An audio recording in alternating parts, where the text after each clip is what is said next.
terhormat Bu Hajah Fatimah Sarah Bumasi SPD MPD selaku guru pembimbing kami dalam mata pelajaran biologi. Perkenalkan, nama saya Alia Dinur Falas selaku moderator yang akan memandu jalannya presentasi. Kali ini yang bertugas melakukan presentasi adalah kelompok transport elektron.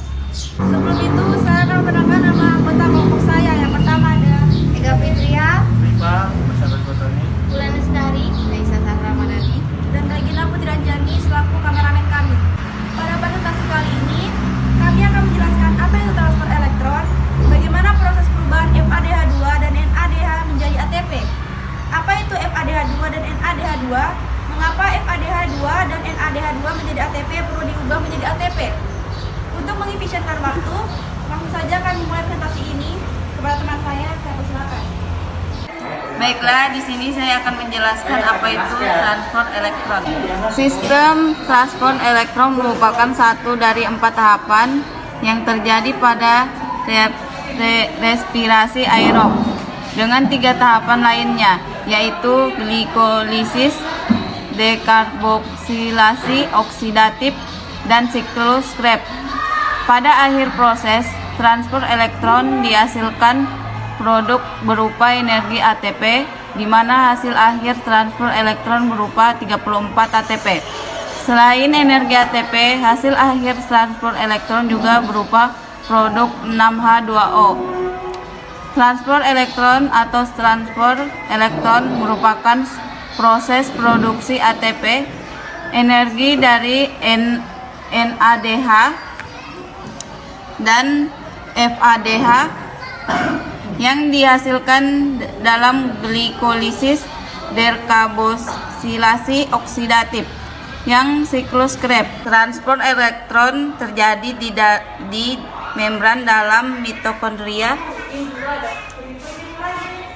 yang dibantu oleh kelompok-kelompok protein yang terdapat pada membran tersebut. Proses ini disebut juga dengan fosforilasi oksidatif dan ditemukan pada tahun 1948 oleh Eugene Kennedy dan Albert Leininger. Tujuan dari tahapan transport elektron adalah untuk menghasilkan energi yang dapat dimanfaatkan oleh tubuh. Bagaimana caranya? Yaitu melalui sebuah proses yang sangat kompleks untuk mengubah FADH2 dan NADH menjadi ATP. Selanjutnya saya akan menjelaskan tentang tempat terjadinya transport elektron.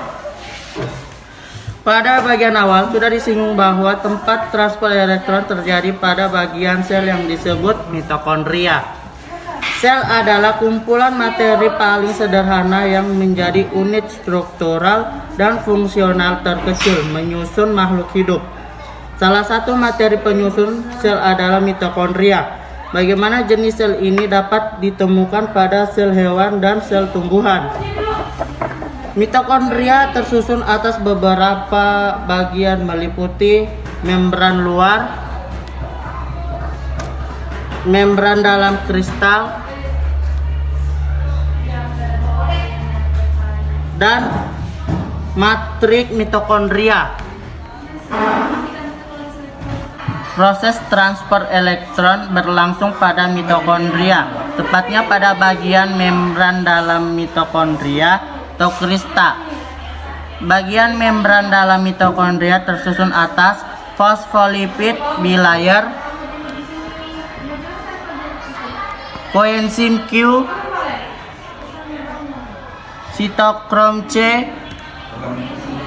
ATP sintase, dan kompleks protein. Selanjutnya saya akan menjelaskan proses transport elektron. Secara singkat, proses transfer elektron adalah tahapan mengubah FADH2 dan NADH yang dihasilkan pada 3 tahapan respirasi aerob: glikolisis, dekarboksilasi oksidatif, dan siklus Krebs menjadi energi yang dapat digunakan oleh tubuh yang berupa ATP. Bentuk ATP pada hasil akhir transport elektron berasal dari FADH2 dan NADH.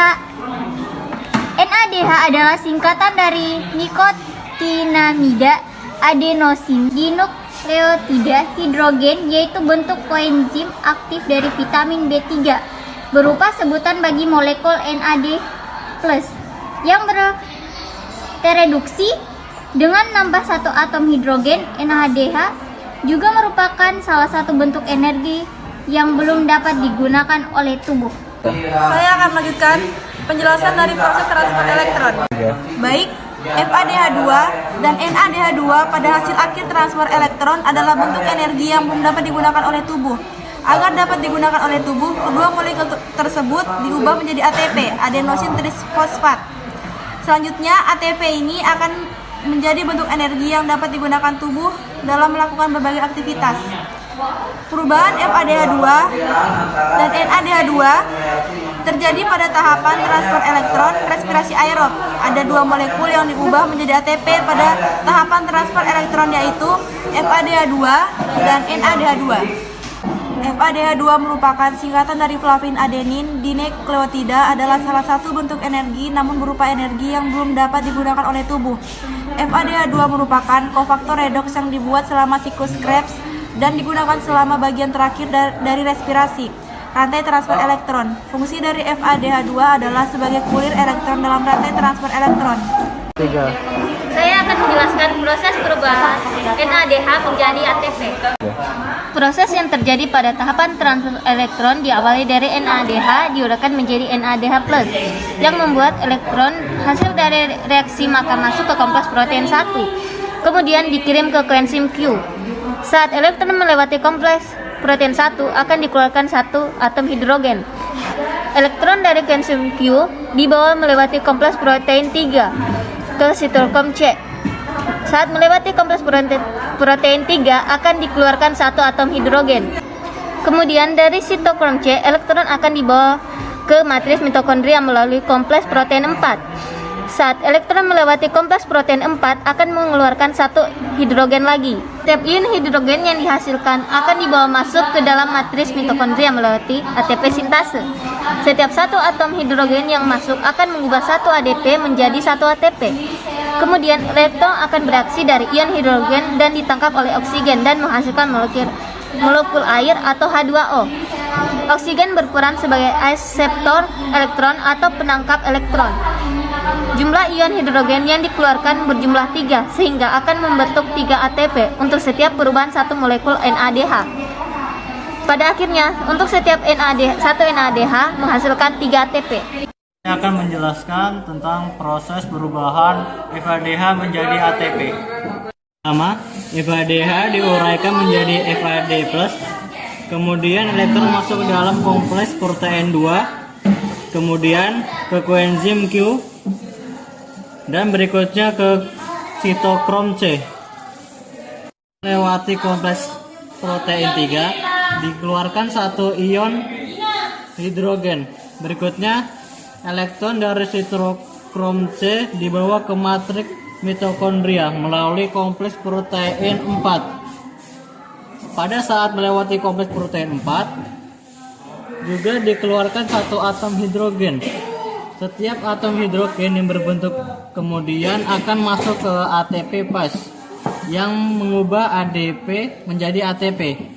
Selanjutnya, elektron akan bereaksi dengan ion H+ dan ditangkap oksigen menghasilkan H2O. Jumlah ion hidrogen yang dikeluarkan berjumlah 2 untuk setiap satu molekul FADH2. Jadi hasil dari setiap satu FADH2 menjadi 2 ATP.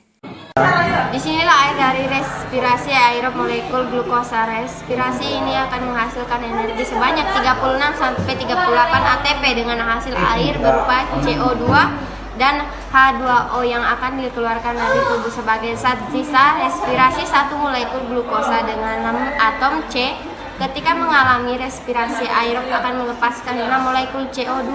Karbon dioksida tersebut dibebaskan pada tahap dekarbonilasi, oksidasi, dan siklus Krebs.